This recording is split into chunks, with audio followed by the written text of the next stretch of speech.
How's it going, everybody? My name is Austin Kiergaard, and as always, I am joined with Dr. Joe Klemczewski and Dr. Kevin Brunacini. And today's topic, we're going to be talking about protein and protein myths.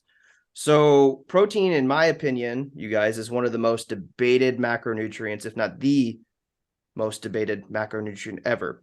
We know that the recommended daily allowance, the RDA, is 0.8 grams per kilogram, which is incredibly low from probably all three of our backgrounds and what we're used to seeing. We know that slightly increasing protein in a weight loss phase may be beneficial as far as maintaining lean muscle tissue when we're in a calorie deficit. But the biggest question is, how much protein do I need? In addition to that, how much protein can I absorb? Why do I need this much protein? Isn't this going to hurt my kidneys? So those are things that I wanted us to all kind of cover and go through and hopefully answer these questions for all the listeners. So Kevin, I'll throw it right to you. When you're approaching your clients, how do you approach protein when they ask you questions such as this? Like, do I only need to eat 45 to 60 grams of protein a day, or do I need to eat 300? And how come I need to eat this amount? Like, what's your approach to answering those types of questions? To put some context, a lot of all of my clients are very general populations. So when it comes to protein, I would say this is probably the most difficult macronutrient for those clients or for my client, just because usually they're under RDA minimum, um, which can be concerning to just that principle of the nature. It's as a threshold, we need to at least encourage this much, especially as they will inevitably have training involved with their program. Then we really want to capitalize and prioritize protein at that point, especially. But this for me, I feel this is where practicality has to meet at some point, because it's unrealistic to expect just hypothetically 130 grams when if their baseline is 40. Like, to make that change is overnight is not going to be realistic or practical. So we have to scaffold protein up and see where that cap may be. It may be at still 70 grams, which for most people, that's generally a rough, crude baseline or a RDA amount. But if that's the case, that's what we have to deal with. I'm sure they won't argue that they have more calories allotted for carbs or for carbs or fat if that's the case. But there's a pros and cons. That's my role, is to inform about that. There is a risk of higher muscle turnover if they're in a deficit, especially if they're training. Then you have that higher risk, but it's still risky either way with a diet. But we want to prevent it with supplying a sufficient protein to alleviate that. But again, behaviorally, practically, we have to meet where that is, what's best for the clients, and hopefully build up over time, but still just hopefully meet the bare minimum in the least. I like that approach because to your point, you're getting them at where they are, and you're still increasing, but you're also doing it in a way that they can realistically hit that. Joe, I know I've had a lot of conversations with you, and it's the aspect of bodybuilding, weight loss, just muscle building in general. We know that group loves protein, right? So how do you approach the topic of protein? There's two parts to this. One with someone that's just wanting to build muscle, and one that someone's wanting to lose weight, whether it is for a contest show or just losing weight in general. How do you explain your approach to why you've recommended the protein amount you have for them? Yeah, and not to just repeat what Kevin said, I'll agree and push that to the side and just build from there. But when you look at the RDA and you look at the Protein Council and the different agencies, science agencies that do research and put their voices out there on this topic, 2 times the RDA is kind of the sweet spot, the top of that bell curve. So now you're looking, to Kevin's point, of somebody, general population person, a male, let's say, of average stature, may, do better with 115, 125 grams of protein per day, female 90 to 100. If you're really working at trying to get protein, that's not hard to reach.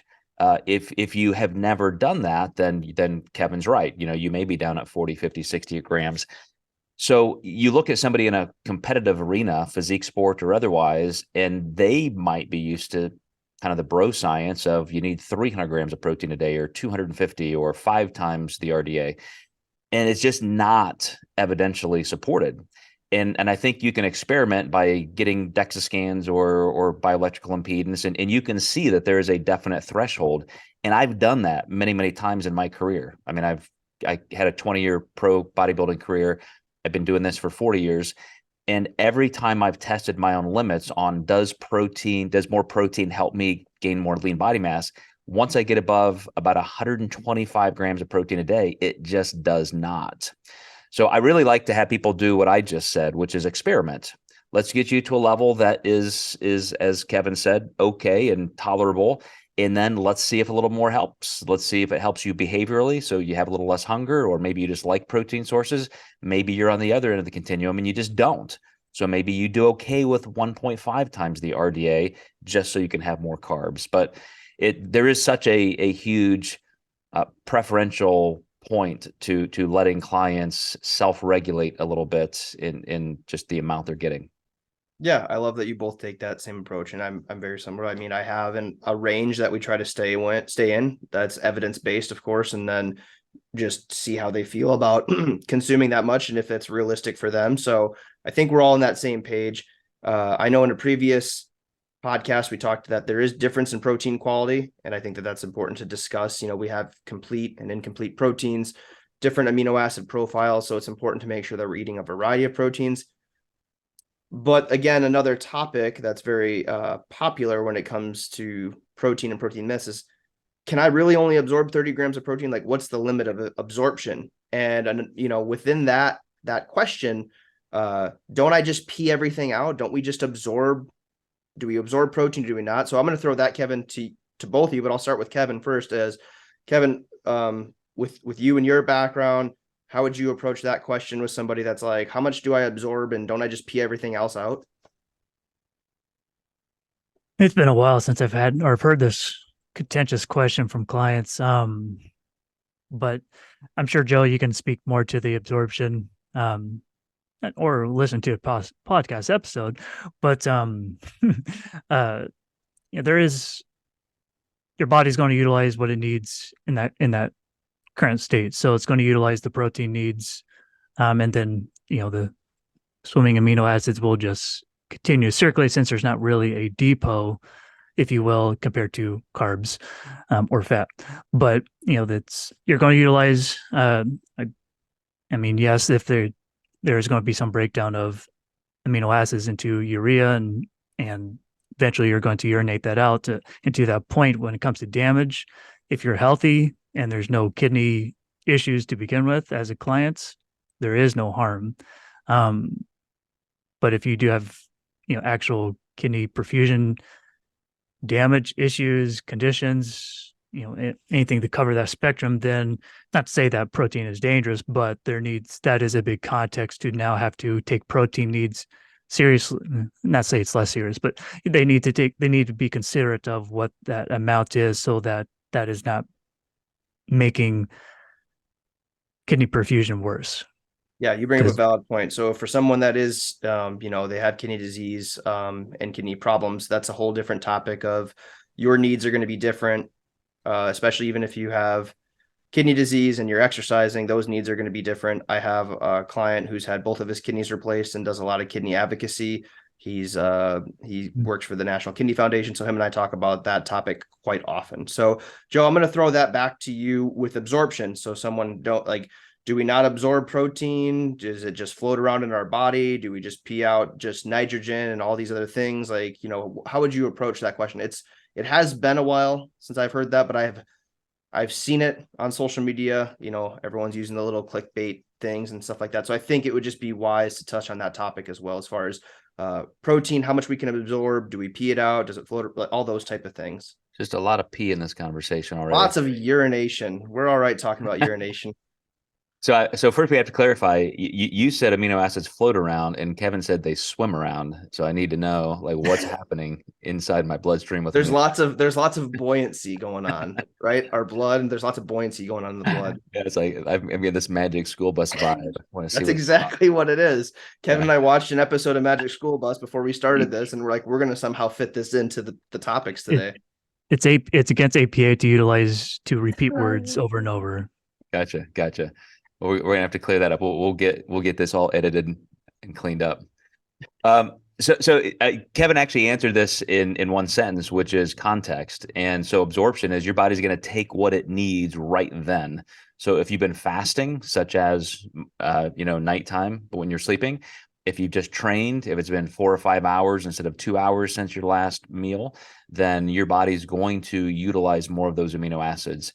And then, yes, once liver amino acid pool and any adaptive anabolism has taken place where insulin is helping amino acids get synthesized and stored in muscle tissue, you actually do pee the rest out. So that's where you can end up with a little bit of kidney stress.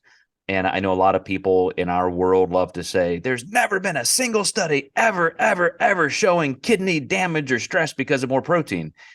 And I always think, well, except for all the ones that do, because there are plenty of research studies that show that excess protein can add to kidney stress as easily marked by blood panels and so forth. So I don't know why people are afraid to say too much protein is harmful, because it is. It's very acidic. It creates more urea, uric acid, and so forth. So, but there's a long buffer. Like you can over consume a little bit just to be safe, especially if you have lean body mass goals. But you just don't need to be crazy. And there are limits to how much you can consume at one time and still benefit from it. I'm glad you brought that up about kidney stress, because it does. I mean, your kidneys get stressed when we have those high protein diets. And to your point, there's a long stretch, but does that make sense? We have to bring logic into things. Does it make sense that we want our kidneys to be that stressed all the time for however long? You know what I mean? It is the most sensitive tissue in your body. Yes. And when your kidneys fail, whether it's when you're 40 or 80 or 100, you die. Like that is the first step to just a very predictive mortality.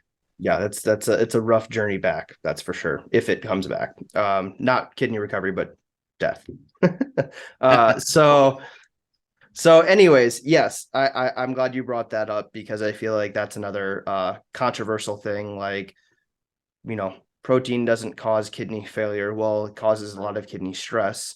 I know that, and I'm used to eating a typical type of bodybuilder diet. But of course, after education and stuff like that, I've changed my protein intake. I've never believed 300 grams of protein was safe or smart, nor did I believe 250 grams for my body weight was safe or smart. So now it's just trying to keep it more within reason, to where I know I feel good, I feel strong, I feel like my lean body mass is there. And that goes back to both of your points. You kind of have to do some trial and error to see where you're at. So I want to kind of end it and wrap it with that. I think this was very helpful. I think we've debunked some of the myths out there. So I hope everybody got a lot of beneficial information from this topic, and we will see you all in the next Flexible Dieting podcast.